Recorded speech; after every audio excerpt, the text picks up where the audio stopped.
Welcome to Talking Buffalo, featuring conversations with guests from around the world of sports, media, pop culture, and all things Buffalo. With your host, Patrick Moran.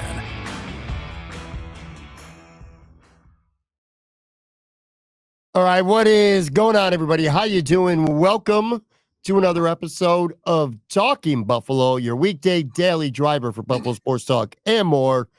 My name is Patrick Moran. Big thank you, as always, to everybody out there for watching and for listening, following and subscribing. I do appreciate you guys very, very much. I am joined today, as I have been weekly throughout the season, by my buddy Matt Warren from SB Nation. We're going to, let's use a wrestling term.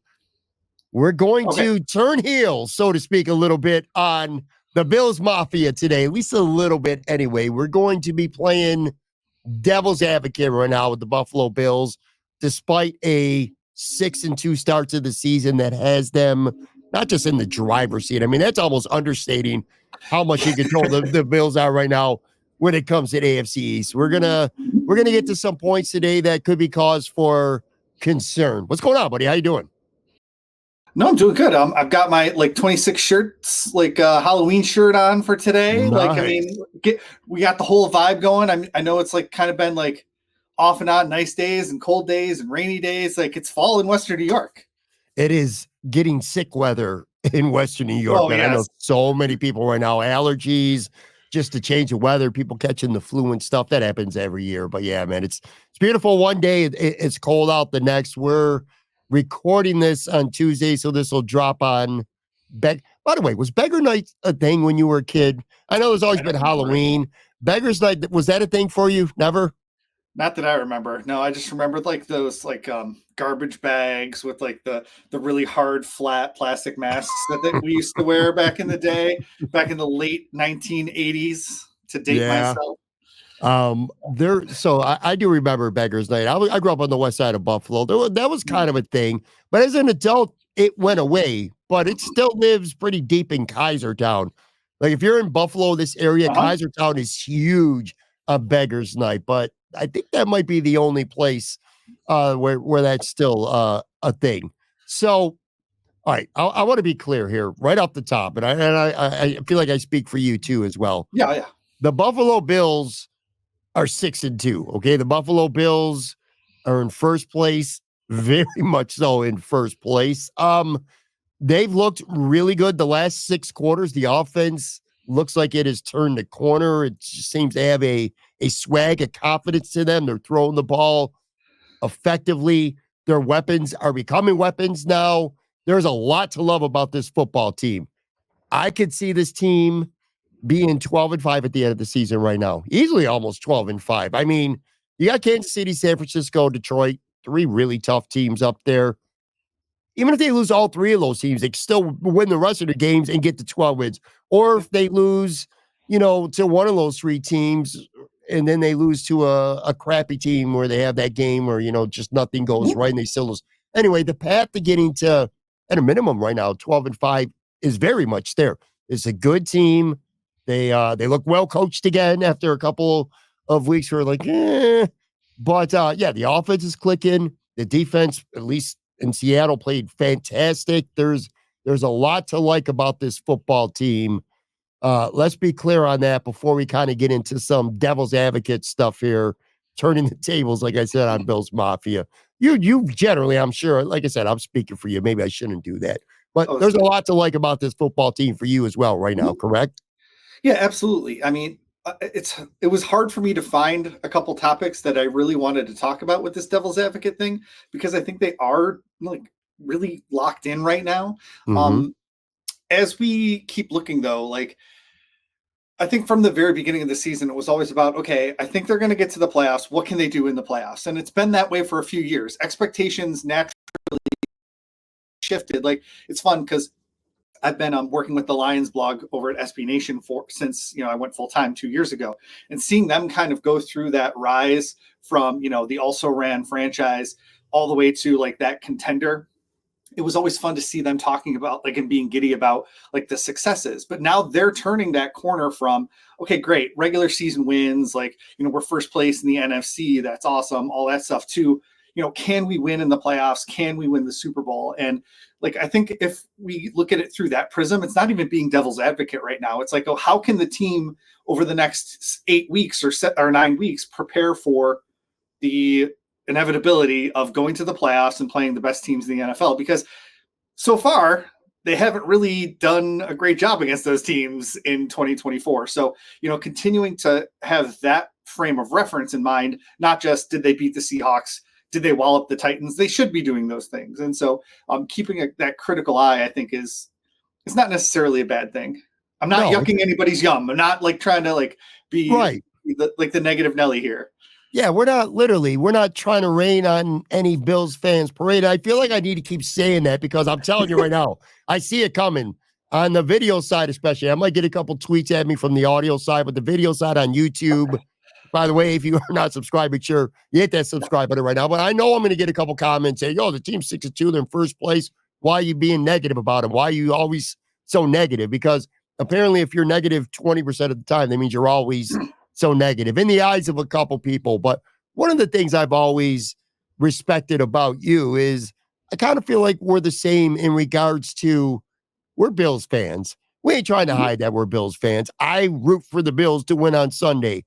I don't try to hide that. But when I'm on this show, when the camera's on, when the record button is hit, I try my best to be objective. Sometimes I might go over the line a little bit on the critical side, which also gets me into a little bit of hot water from time to time. See last week for an example. But this team's not perfect, and I feel like this is what this podcast does is I am a fan, but this isn't necessarily a fan podcast, so to speak. Like I said, we're going to speak critically and objectively at this time, with this team. And I got a handful of topics that concern me, I guess we'll call them, for playing devil's advocate. You kind of alluded to this a few minutes ago. I want to start with the fact that Bills are 6-2. And again, a lot to like. So I'm going to say that one more time. But the Bills are 6-2. They played a pretty weak schedule, okay? None of the 6 teams that they beat currently have a winning record. I went and I looked at the standings today. The current record of the teams that the Bills have beat this season collectively is 15-31. That is awful. Now, sure, week 2, Miami was 1-0 when they played Miami. Seattle was 4-3. I believe they were 4-3, right? They were 4-3 when they played the Bills last week. So technically those teams were over 500 at the time. But you look at the teams right now collectively, they're only 15-31. That's awful. And you kind of mention it. They've only played 2 teams that have a winning record right now this season, and they lost both those games. One of them was a blowout. They got smacked in Baltimore. And then the other one was it was only a 3-point loss in Houston. And technically the Bills had a really good chance to win the game actually at the end. But it also felt like a game where the score wasn't really that close. And Houston, for whatever reason, kind of made a couple of mistakes, took their foot off the gas maybe a little bit. And they allowed Buffalo to get back in that game. Houston dominated the majority of that game, and Josh Allen was awful. So let's start there, Matt. I mean, again, it's been a pretty weak schedule in the Bills with their 2 tests against teams that have winning records right now. They lost them both. Yeah, and if you look at the strength of victory, which is one of the tiebreakers, it's like down the list after like a conference record and all this other stuff. But they have the worst strength of victory of all 4 AFC divisional leaders right now. We talk about Denver being in playoff position at 5-3, but their strength, they only have 11. Their opponents only have 11 wins. So the Bills are at 15. So it's like pretty comparable. You look at even the NFC, like all of their playoff teams, except for the 4-4 Arizona Cardinals, have a strength of victory that's better than the Bills. So yes, you have to beat the teams that are on your schedule. We're not, saying anything negative about that, but right. When it comes to playing those hard teams, like I think you might see the Bills in like that second tier of the AFC, which frankly, when we were going into the season, that's where we expected them. So I think that maybe they overperformed in the division. And so folks might be shifting their expectations, but like if they end up in that second tier of the AFC, like the class of the AFC East, but like not quite up there with, Houston, Kansas City, Baltimore, Pittsburgh, whoever. I mean, Pittsburgh, I think, is probably going to end up in the second tier too, but like they just keep winning. But like, so like if they end up in that second tier, like behind, the other three division winners, I don't think that's like wrong based on our expectations coming into the year, but it might not be kind of where Bills fans are thinking right now. Quick little sidebar here, Matt. I've been thinking about nothing else than over the last week or so, since the Bills beat Seattle on Sunday. One of the things I've been thinking about is, can the Bills get the 2 seed in the AFC? Because Houston, now they got the same amount of losses, and Stephon Diggs is probably done for the season. It's not official as of this taping, but is it? I don't think they've announced officially that he's torn his ACL. No. They said he's fair. All right, well, whatever. They're going to lose Stephon Diggs, so they got some issues. And I keep thinking Baltimore, dude, guess what? They're not even in first place in their division right now. At the very least, they're going to have a fight because Pittsburgh does find a way to win. They play good defense. Russell Wilson is not turning the ball over, and they got a pretty decent offense. Mm-hmm. We're just handing Baltimore that AFC North. I feel like maybe we should not do that right now because Pittsburgh just keeps winning. They're a tough football team, and Baltimore looks really good one week. Then you lose to Vegas. You lose to the Browns. So it's not even a given right now that like the Bills are going to, I'm like, well, Baltimore could be the 3, the Bills could be the 2, and I would like that matchup much more in Orchard Park. There's not even a given that the Bills or that Baltimore is going to win that division. I'm just starting to find that fascinating. It's completely sleeping on Pittsburgh. I know I'm not the only one either.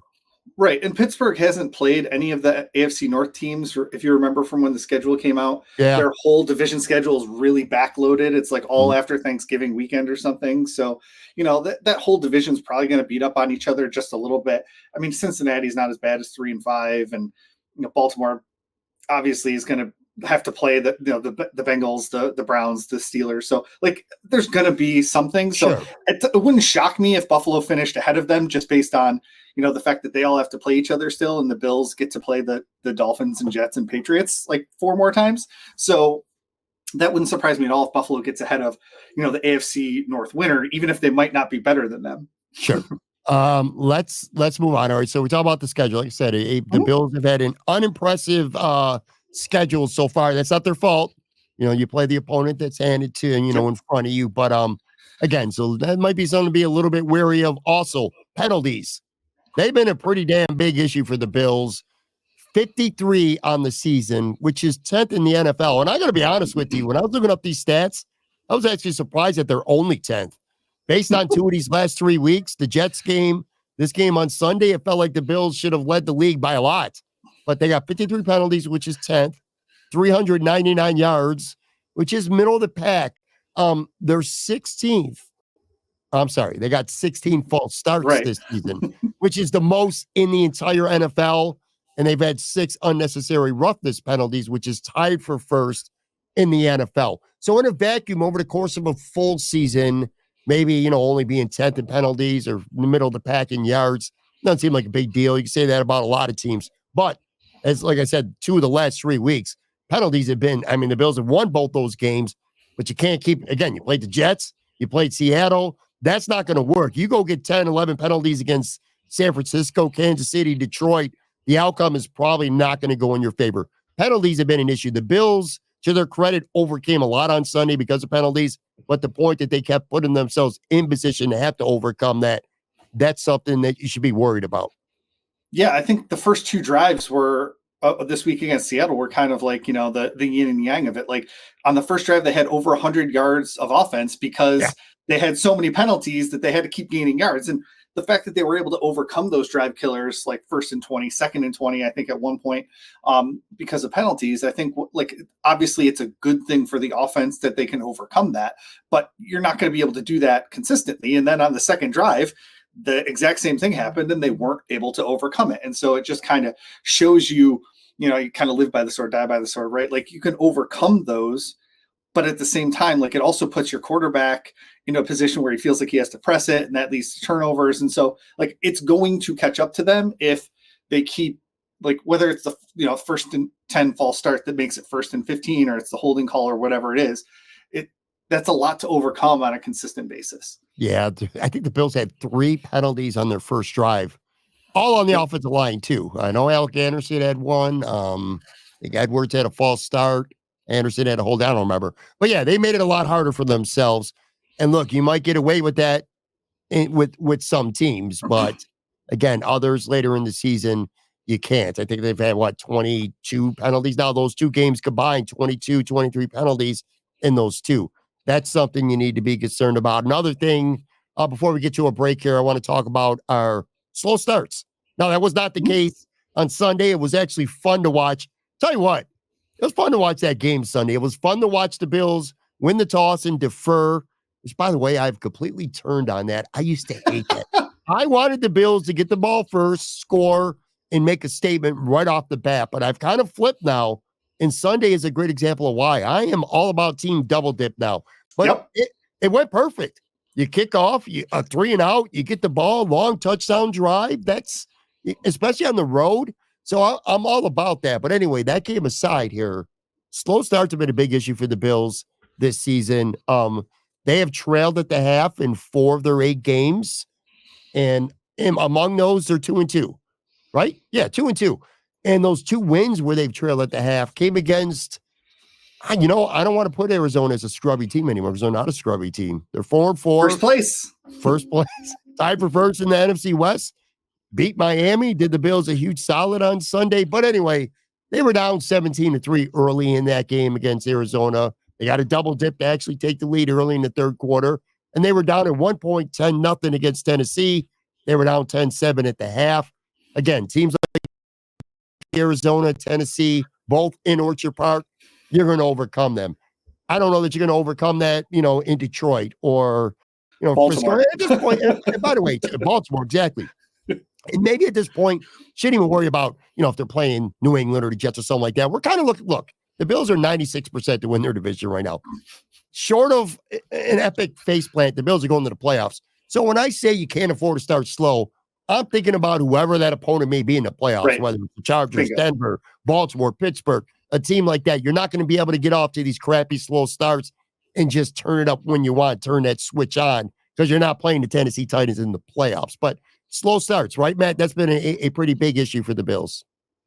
Yeah, and we talked about this several times now with the defense being on roller skates on the first couple drives against good opponents. Not against Seattle. They had it locked in from the very beginning. They forced a 3 and out on the first drive. But, giving up chunk plays like, 10 yards, 12 yards, 15 yards at a time on some of those early drives before kind of settling in the second half.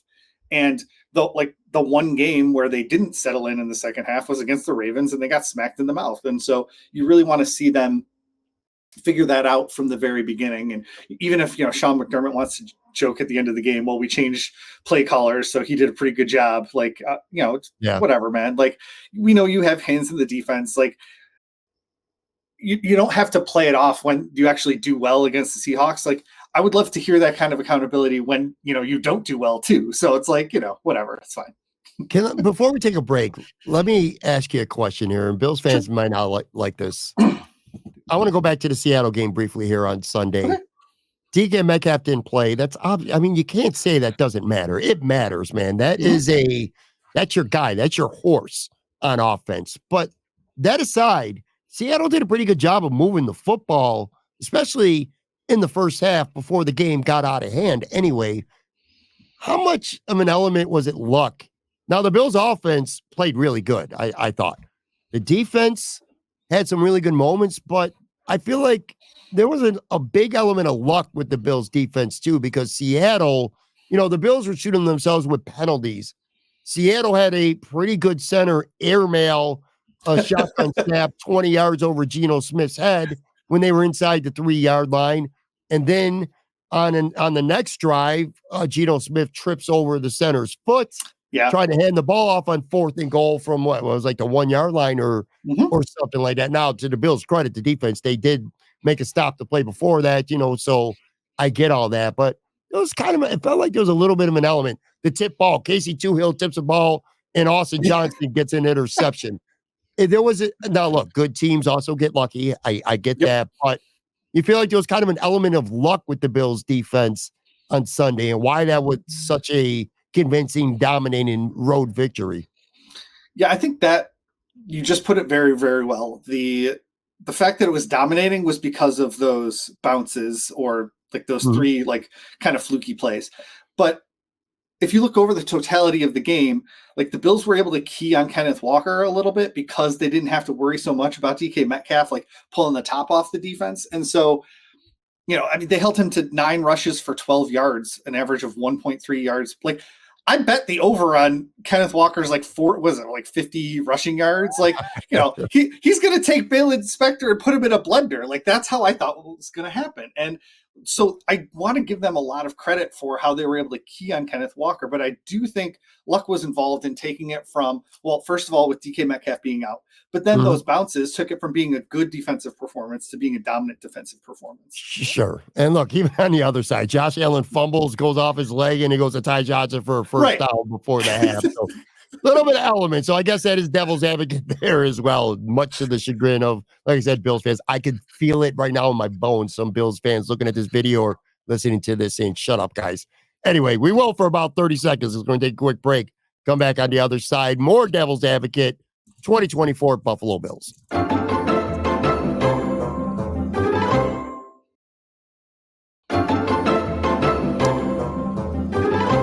All right, I am back here with Matt Warren from SB Nation. We are kind of turning the tables a little bit. Bills with man, you can't ask for a better start to the season, 6-2, but we're playing devil's advocate today. We're going to we've already talked about a couple, got a couple more to go. We're going to talk about some of the sore spots with this team that they're going to need to get better at if the expectation is to get to the playoffs and make a run in the playoffs as opposed to just winning 10, 11, 12 games and getting bounced in the first or second round.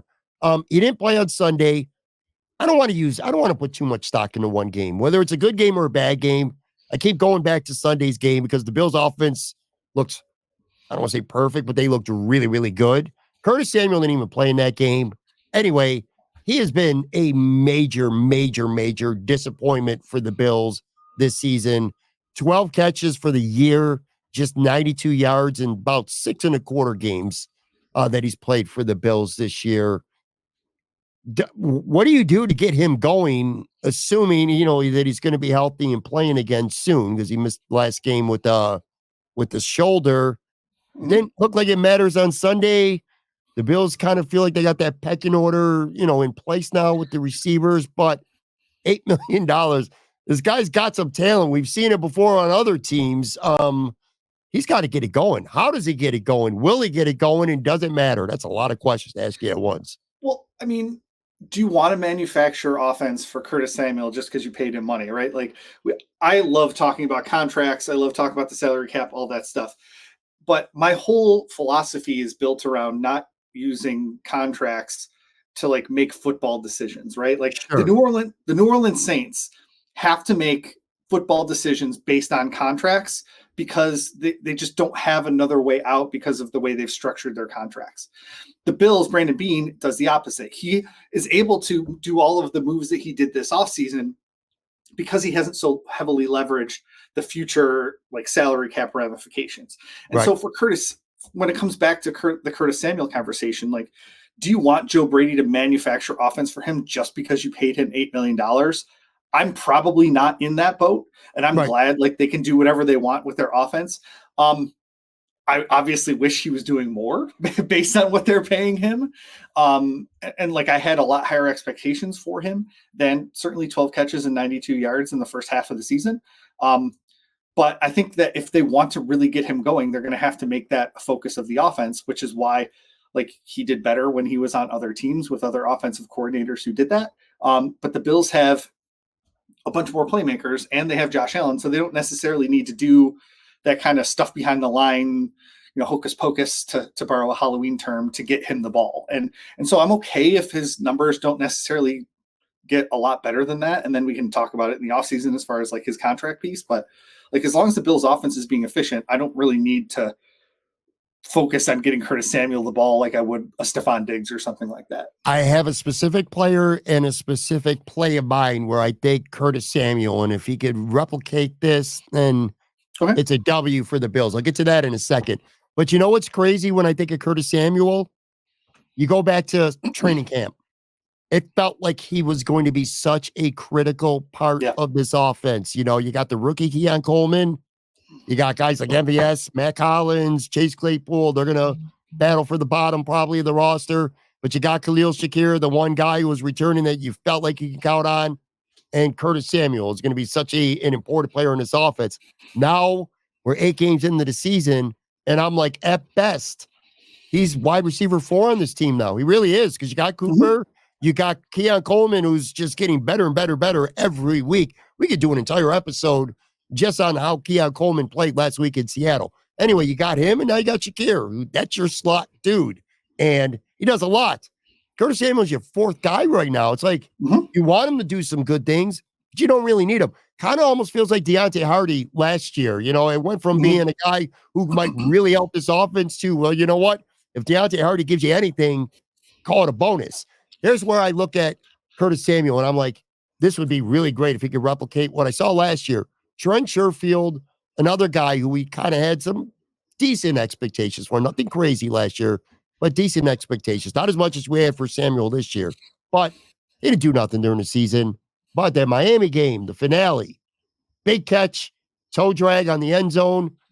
Give me one play, Curtis Samuel. Maybe it's against Frisco. Maybe it's at Detroit.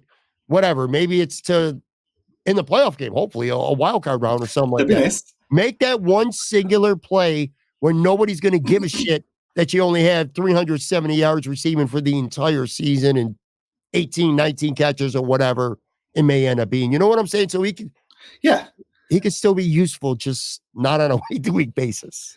And like having depth is, not a bad thing either. So like if he's forced into say Khalil Shakir goes down again, and then maybe you can slot Samuel into that slot position, no pun intended, but you can slot him in there. Like we've seen like how the offense doesn't click when Shakir is out. And so maybe that you can find a role for him, later if there's an injury, and there are always injuries in the NFL. So having him around isn't a bad thing. I just wish like at some point he would do something. That'd be nice.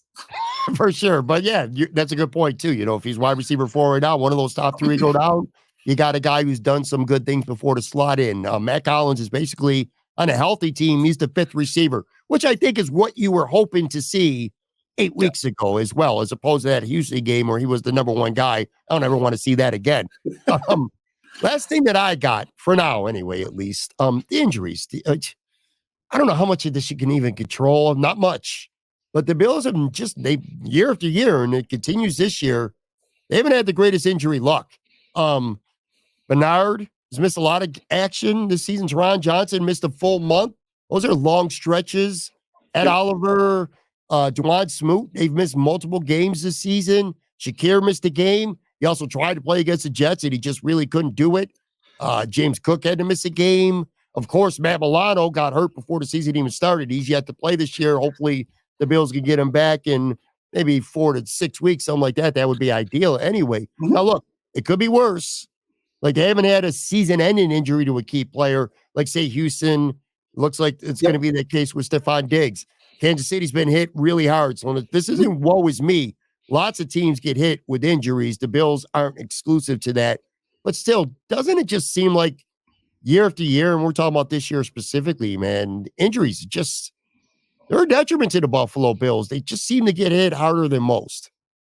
And you didn't even mention Josh Allen's left hand injury, which I think did impact him for a few weeks, especially handing off the ball and whether he wanted to take off running and things like that. We've seen it on the defense, I think, more than on the offense. The offensive line has been remarkably healthy this year and last year. We haven't really seen any backups. And so I think at certain positions, yes, like we saw the injuries to Jordan Poyer and Micah Hyde over the last several years. Obviously, we had the Damar Hamlin injury. So like there's been with Tre'Davious White injuries, like in back-to-back seasons, like with Von Miller's injury. Like we've seen a lot of defensive injuries to top-tier players, like all-pro players, taking Trey White out of the lineup, taking Matt Milano out of the lineup, taking Von Miller out of the lineup, or Micah Hyde and Jordan Poyer. Like these are you need a certain number of like all-pro caliber players to win a Super Bowl. And then you need a certain number of Pro Bowl players to win a Super Bowl. So when you lose, especially at the start of the season, Matt Milano, Terrell Bernard, Taron Johnson, like you lose all those guys, then eventually Von Miller from his suspension, like you have Micah Hyde gone, obviously Jordan Poyer, they chose to let like get him out of there.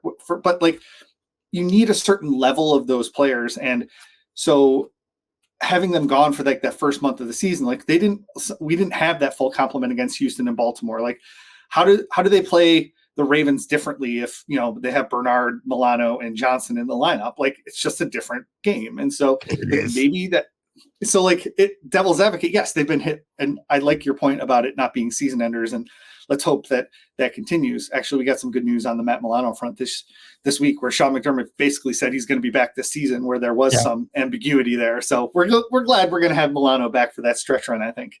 Yeah, you know, for people, see, we're being devil's advocate here. This is supposed to be the negative episode, but every time I come up with something negative, I also got a remedy for it. Because you're right.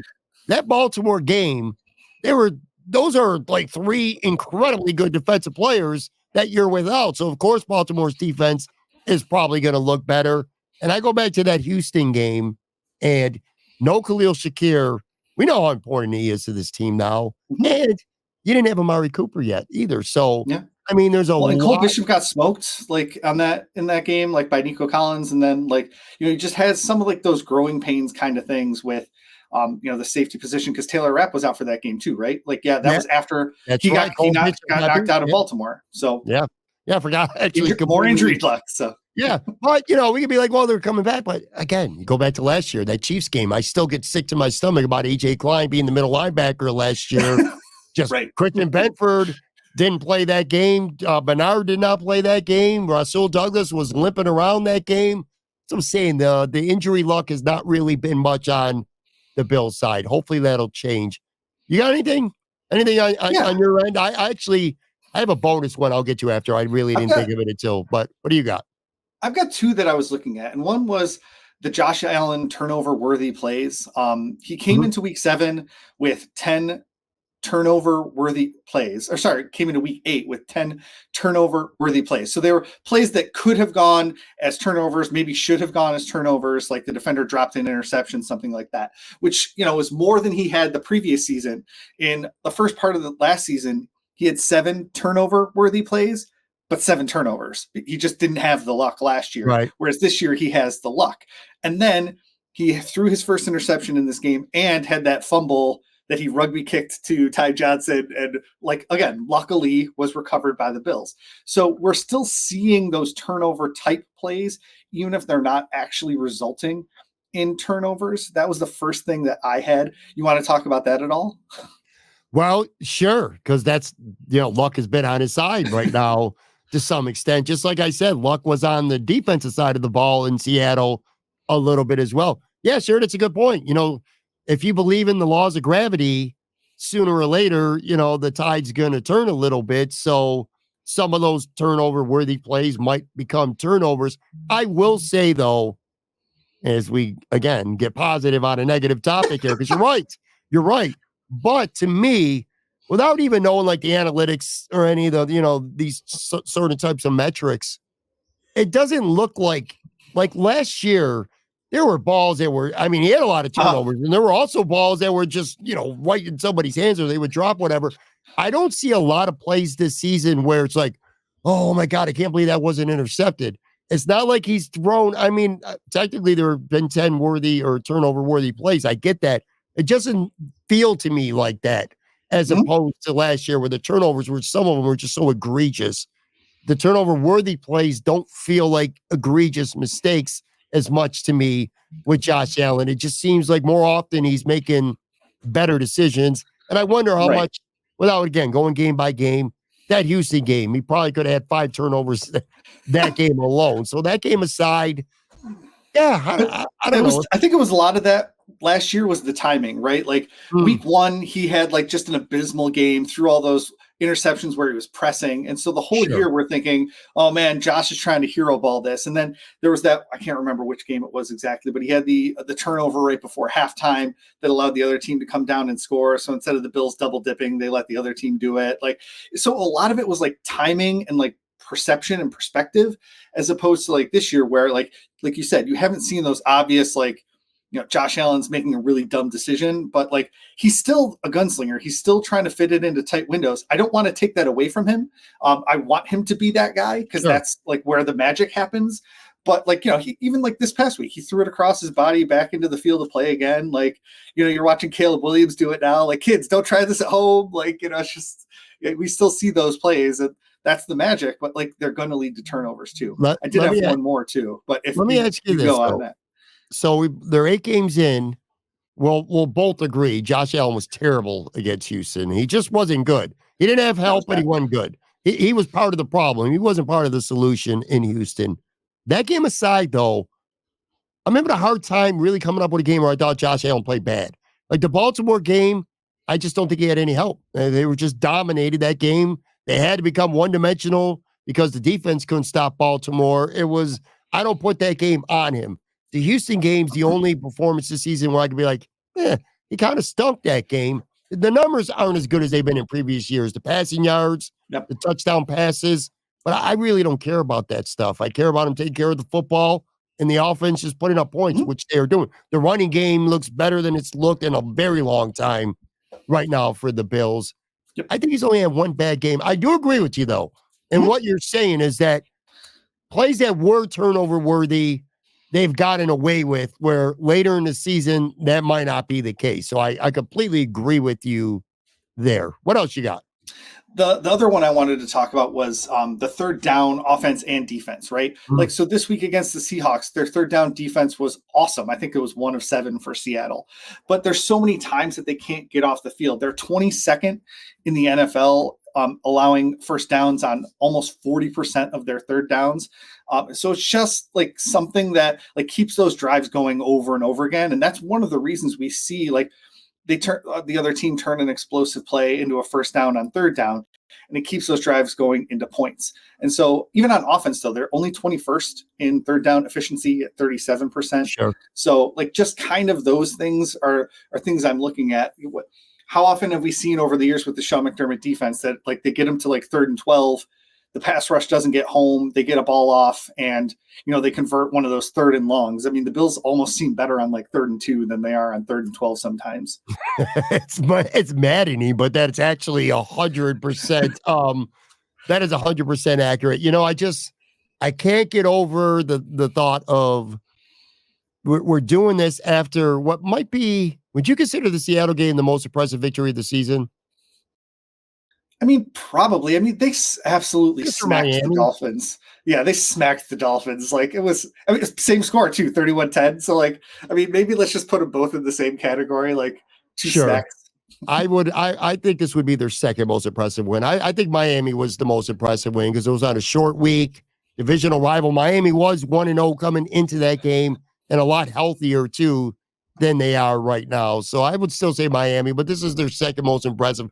I'm just thinking in my mind, had we done this episode after, say, the Houston game, this would have been a lot easier to do because it'd be like, well, we could probably come up with a lot of stuff and not a lot of people are going to push back.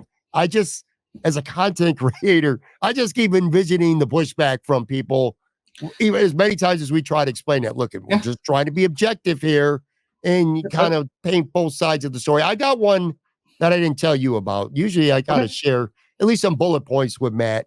Here's one that I haven't thought about and mattered recently, but for playing devil's advocate, I still don't trust Tyler Bass. Now, the last 2 weeks, 3 field goals made, but let's also be honest, I don't think any of those kicks were more than like 30, 31 yards. So those were 3 chip shot gimme field goals. Now, he did make all of his extra points, which is good. I mean, any competent NFL kicker, you shouldn't really have to worry about the extra points. But we've seen some bad misses from Tyler Bass early in the season. And then, of course, the playoff loss last year. Again, just 3 little easy chip shot gimme field goals right now where all you had to do is not get it blocked. Maybe, though, confident-wise, that's going to get him in his head. Have a competition on the practice squad. I don't know mentally where he's at. Hopefully he's in a good place. Kind of seems like he is. But again, he hasn't been tested.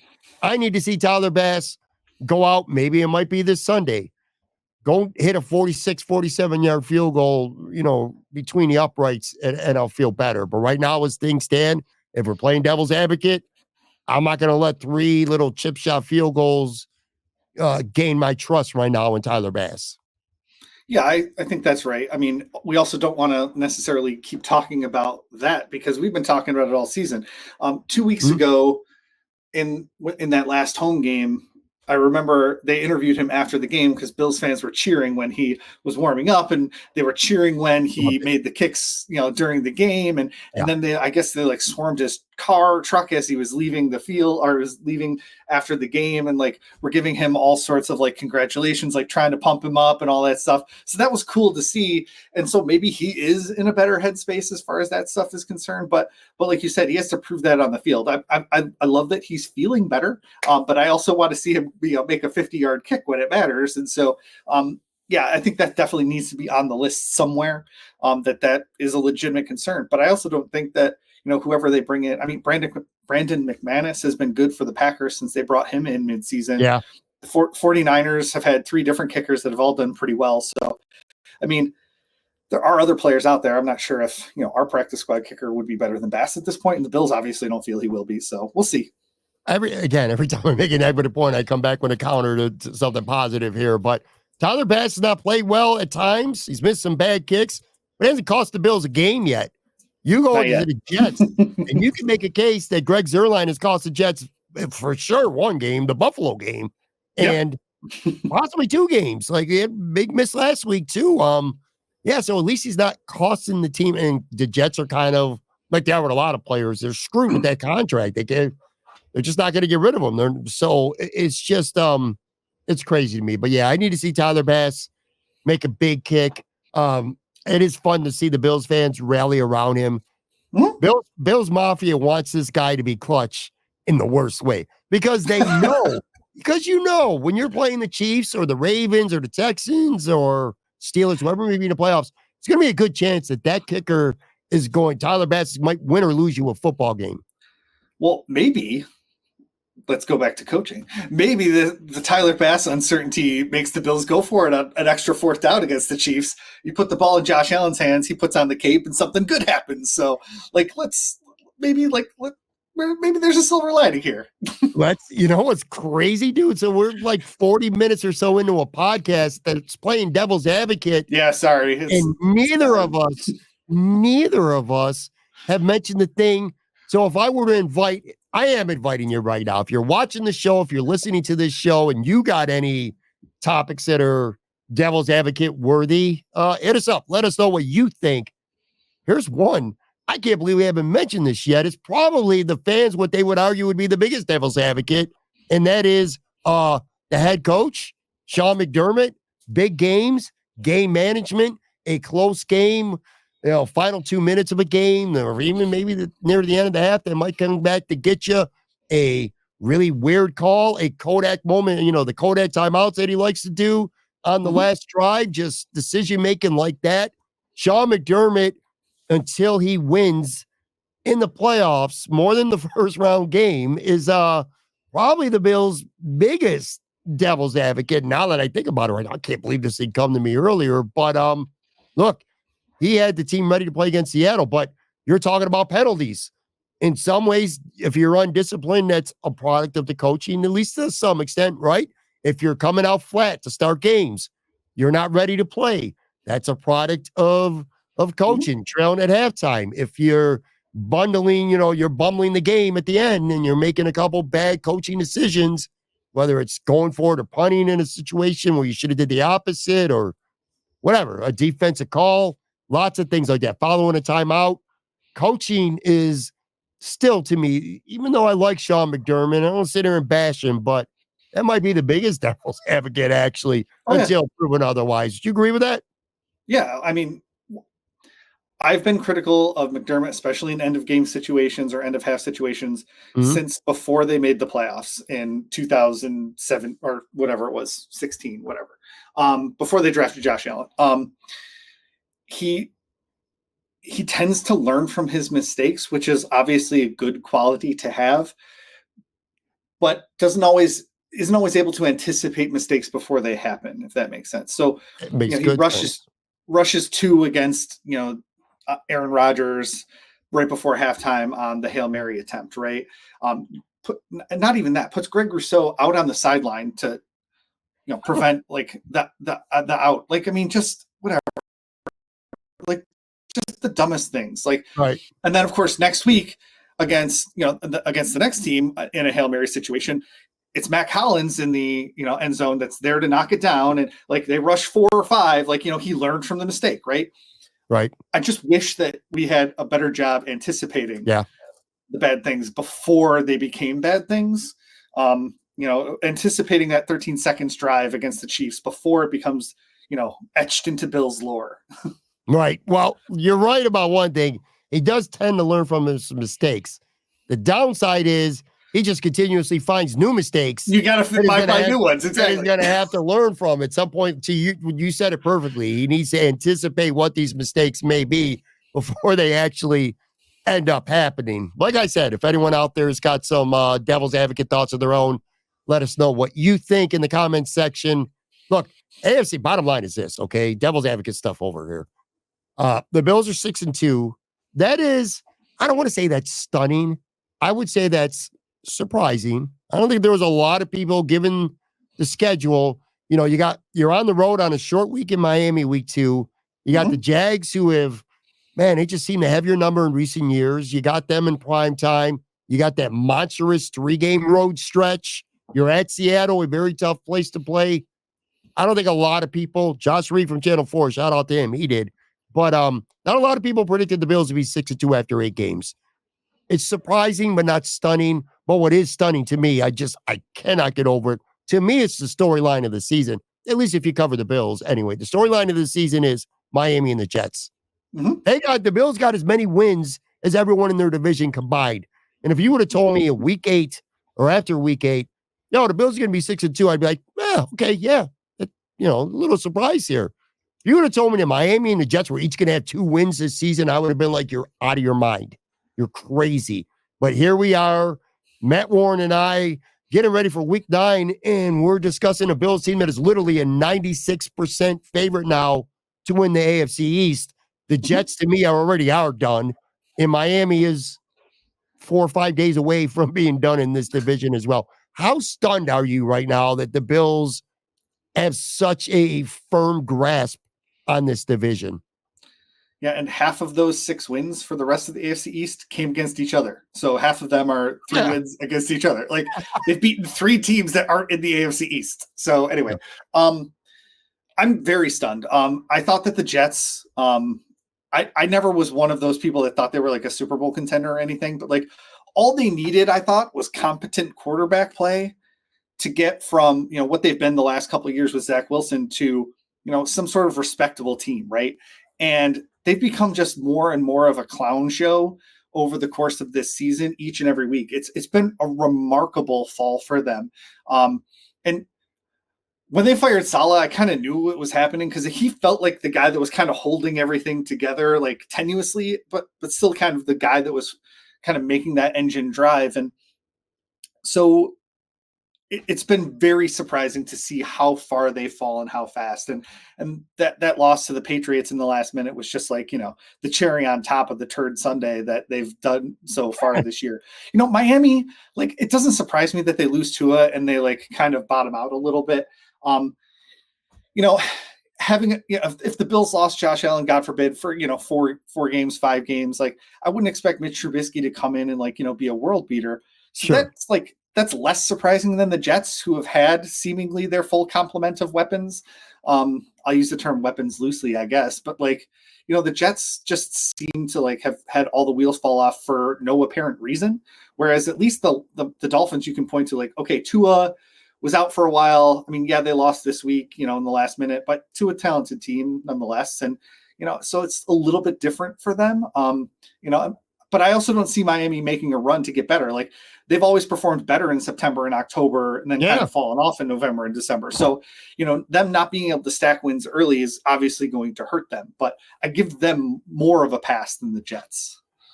Look, 100%. I'm kind of, as you were talking, I'm looking up their schedule. Yeah, I remember going back to the previews early before the season started. I'm like, Miami's got to get a nice lead because down the stretch, that schedule gets harder. Now, again, that was 8-10 weeks ago. Things change. The schedule doesn't look as daunting, but You go to the Jets, or not the Jets, Miami's end of the season, okay? They're at Green Bay. Then they're playing the Jets. That they're done. But then they're at Houston. They're playing San Francisco. They're playing at Cleveland, which, as we saw last week, is a different team without Deshaun Watson. They're better than a 1 or 2 win team.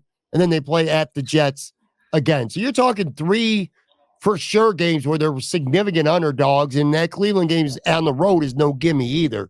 So I still think, go ahead.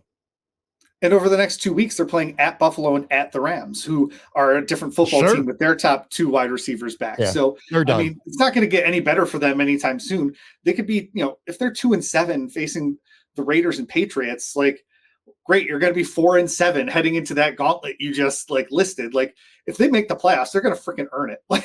Sure. And look, if you're Miami and the Jets, you're not even thinking about the Bills anymore. You're thinking about Denver. You're thinking about the Chargers. You're thinking about the Baltimore, Pittsburgh, non-division winner. I get that. Look, I want to be really clear here. Spoiler alert. I usually wait till Friday for a prediction.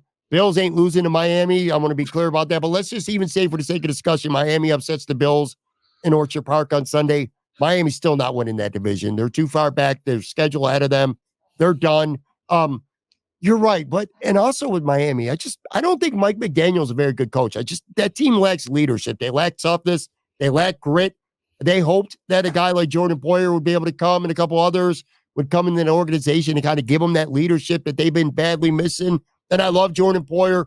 He just ain't that guy no more. He's just not that player anymore. It's just It's simple as that. They've had injuries of their own. They don't overcome their injuries. They don't overcome their mistakes. They got a lot of money tied up in the wrong places. Good players, but skill position guys. You put all your money there. Jalen Ramsey, who got cooked, by the way, by Marvin Harrison Jr. last week. Anyway, then whatever. So two things about the Dolphins. Right? So they have all their money in the skill position players, but then when Tua goes out, they don't have anyone to get the ball to those skill position players. So obviously that's one of the reasons why the Bills have done it kind of the opposite way. But with Mike McDaniel, I just talked about how Robert Saleh was holding that team together by sheer will and force. Sure. And it feels like McDaniel, his whole persona, his shtick, all that stuff, he's wearing the t-shirt about he doesn't care about the cold in Buffalo, all that stuff works when they're out in front, when they are playing well, but it wears really thin on folks when stuff isn't going well. And so I like his personality, I like his answers and all that other stuff, but I don't know, when the going gets tough, if that's the guy you want to put all your eggs in that basket. Nope. And so for all of Sean McDermott's faults, when something bad happens with the Bills, he's the least of my concerns usually. He's usually able to get them back focused, get them doing what they're supposed to be doing. And just McDaniel doesn't feel like that guy to me. He's a super talented play caller, good play designer. But when adversity strikes, is he the guy that is going to be the one to turn everything around, or to Saleh, hold everything together until we get through the rough patch? I could agree more. The Bills just have a better program. Sal Capaccio has talked about this, and he's right. The continuity with the program and guys stepping up when guys go down or when things are going wrong and you're playing bad, they don't get rattled. They don't get down on themselves. That's where that leadership, that core all comes into play. I wish you were more of a Buffalo Sabres guy, because it would be fun to have an entire podcast dedicated to who's the worst franchise in professional sports, the Jets, or the Buffalo Sabres. You can make a case for both. I'm telling you, you can make a reasonable case for both. I'm not going to do that today. We'll save that for another time. But the Jets are just, I should not be surprised by where they're at, but I still am. And I'm going to tell you right now, Aaron Rodgers is not finishing this season. He's either going to legitimately get injured, or he's going to get a smaller injury that becomes a bigger injury, and he just doesn't play at the end of the year. A hamstring, an ankle. It's going to be something where he could get back, but he's not. The team's buried. I don't give a shit about him. Anyway, all right. So the Bills, 2010. That's the last time the Jets made the playoffs. 2010. Yeah. So it's at least more recent than the Sabres. No, they're tied. They are? Okay, there you go. They're tied. They're tied for the longest drought in sports. The Jets, well, I don't want to say clearly, because again, the wild card is not completely out of reach. Yes, it is. The Jets are done. They're toast. So yeah, the Jets are going to get they're going to be the first team to miss the playoffs again. It'll be up to the Sabres to match them in April. We talked about this earlier. Before we get out of here real quick. The Ravens. They're such an enigma to me. Like they smacked the Bills. They look so good. They beat the Bengals. They should have beat the Chiefs on opening day. They got so much talent on that team. And they got a running back. Henry's on pace for 2,000 yards right now, by the way. That's so, the day him being old and over the hill, he's really good still. That defense is obviously really good. They're well coached. Plenty of playmakers on that offense, none more so than the quarterback. But then, again, they lose at home to the Raiders. This past week, they go and they lose to the Browns with 1 win on the season and Jameis Winston as the quarterback. Why are the Ravens such a enigma right now? Like, if I could handpick any team right now to play in the playoffs, if I'm the Bills, they might be last.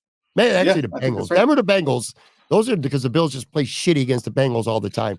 I wouldn't want to play them, but this is also a team that loses to the Browns. They lose to the Raiders. There's weeks where they're just not that good. Plus, Lamar kind of falls apart in the playoffs. But what's up with the Baltimore Ravens, man? Well, I mean, we just talked about the Bills giving up a lot of third down conversions and not converting on third down. In those 2 games where they lost to, let's call them inferior opponents, we'll talk about the Raiders and the Browns. They were 2 of 10 on third down against the Browns. They were 3 of 11 on third down against the Raiders. I just looked that up while we were talking. Like, not being able to sustain drives is hard. And like, I'm not familiar enough with, the Ravens in game because I'm watching it on Red Zone. So like, I don't know if those were like 3rd and 12 they didn't convert, or if it was like 3rd and 3 and they didn't convert, right? But not being able to convert on third down and sustain drives leads to either punts or field goals when you should score touchdowns, and that's like when the Bills don't do well, whether it's against the Texans or the Ravens. It's probably the same story. I can probably go back and look those up, but like sustaining drives. So it really does come down to a handful of plays a game. And when you're going against the Browns defense that can really get after the quarterback, I can see where that would happen if you can force them into that third down. But that means you have to stop Derrick Henry on first down and Lamar Jackson on first down. But you look at their stats in that game against the Browns. They were both near 400 yards of total offense. Like, Lamar's stats look pretty good. He didn't have any turnovers. Like, right. Henry's stats look good. Zay Slauer's stats look good. Like, all of those numbers look good. But then you see that they weren't able to sustain drives to score more points. Yeah, it seems like with Baltimore, like in their losses over the last couple of years, the stats look good. It always comes down, the winning team makes us 1 or 2 plays that you don't. And that kind of feels like what happens with the Ravens. Quickly, Denver Chargers, 2 teams that we don't ever talk about on this show, and people just don't talk about in general, but quietly going about their business, man. And they're, I don't know how for real Denver is with a rookie quarterback. Their defense is legit. Yeah, their defense is very legit. And the Chargers are well coached with Harbaugh, and they're running the ball well. Herbert is getting healthier. And defense is not bad. And these are 2 teams. You got to start thinking about these teams because, again, if the Bills are going to win the division, and maybe they're the 3 seed, the 4 seed, the 2 seed, whatever, these are the teams that, you might end up playing in that wild card round. Yeah, I just happen to have the Ravens schedule up because we were just talking about them. The Ravens' next 4 games, hosting the Broncos, hosting the Bengals, at the Steelers, at the Chargers. So that's going to be a fun little stretch for the Ravens there. Sure I just happen to have it up. But like, we're going to learn a lot about the Broncos this week with how they defend Lamar Jackson and Derrick Henry. Are the Broncos offense going to be able to score enough points to keep up with the Ravens offense? That's going to be fun. Like, it's going to be a nice little month for the Ravens there. It's going to be a nice little couple weeks for Denver because they're playing Baltimore this week, and then they're playing Kansas City on. These are both road games too. They're at Kansas City the week after that, which kind of the last point here. Kansas City right now, as things stand, they're a home win against Tampa Bay, of course, without Godwin and Evans, and a home win against Denver, which Denver's got a good defense, but the Chiefs are a better team. If the Chiefs handle business at home in their next 2 games, they're coming to Orchard Park November 17th, 10-0. That's going to be pretty wild. And if they happen to get past Buffalo, if they do, 17-0, I'm looking at their schedule now. They're 17-0 is in play because after Buffalo, if they were 11-0, if they beat Buffalo and they go to 11-0, they're at Carolina, home Vegas, home against the Chargers, at Cleveland, at home against Houston, tough game, of course, at Pittsburgh, at Denver. I mean, I still wouldn't bet on them going 17-0. There feels like there's a loss, maybe even 2 losses in there. But 17-0 is definitely going to be in play for the Chiefs if they beat the Bills. What a potentially, even if they're not 10-0 when they come to Buffalo, what a game that's going to be in a couple weeks. Yeah, some folks have been trying to get that thing flexed into the Sunday night game. I think the Colts and the Giants are playing. Or no, it's the Colts and the Jets. There's no way on God's green earth that CBS would crawl through fire and brimstone to keep that game at 425. But there are other games that are going to get flexed in there. It's going to be such a great game. Jim Nantz, Tony Romo on the call, so there'll be some excitement going on for sure. The Bills tend to play the Chiefs very well in the regular season. Yeah. Maybe it's the Chiefs holding stuff back. But for whatever reason, like the Bills tend to do that, and it's in Buffalo. Obviously Mafia is going to be very, very amped up for that game in mid-November, plus having a few extra hours to tailgate and lubricate up. So it's going to be a fun game. But no, like, I mean, the Chiefs at Pittsburgh, they've got that the Christmas Day game, and so they have a short week from Cleveland to Houston, and then they have another short week from Houston to Pittsburgh. So it's going to be hard for them, but it's also going to be hard for the Texans and Steelers because they're doing the same short week stuff too. But there's going to be a lot of like that. I don't know, the nebulous nature of the short weeks is going to really play into what they do in that final stretch in December. But then they'll have extra time before their final game against the Denver Broncos. So who knows what's going to happen over that December stretch for Kansas City. Yeah, I definitely wouldn't bet on them going 17-0. I'm just saying it could be in play. And you're right. The Bills tend to play good against Chiefs in the regular season. They also tend to play pretty good against Chiefs in the playoffs, too. And it comes down to a couple plays at the end of the game, the last 2 times anyway, where they don't get it done. All right, so we're going to get out of here now. The Bills are playing at Miami. Obviously, everybody knows for all your Bills content, you want to keep up with the Bills, you go to Buffalo Rumblings. Let people know who are watching and listening to the show if they want to catch up on Miami and find out what's going on from their perspective with SB Nation. Where should people go? So the Finsider is our SB Nation blog. They do a great job covering, the ins and outs of the Dolphins. Kevin Nogle is their site manager, and he's the one that tweets from at the Finsider on Twitter. So you don't need to follow anyone separate. Just follow the Finsider and you'll get all that information, or go over there. They'll have, the up-to-date injury report stuff and all that, all the quotes about Tua Tagovailoa coming back and, after his first game, all that stuff. All right, cool. Next week, I'll give you a full week now, Matt, to think about it and for people to know. Next week, I'll have you on. We're going to do our Bills mid-season report card and award show. Well, we'll do that next week. I thought about doing it this week. I hate 17 games because is it 8 games? Is it 9 games? Technically, halftime of this game on Sunday would be the midpoint of the season. But that's what we're going to do next week. Make sure you follow Matt on Twitter at MattRichWarren. Appreciate you as always, Matt. Good to have you on, bud. Thanks. All right, guys, I'll be back. Brand new show. I don't even know who's going to be on the show tomorrow. I'm going to be honest with you. I do know I'm going to have a guest, though. So stay tuned. Be back tomorrow.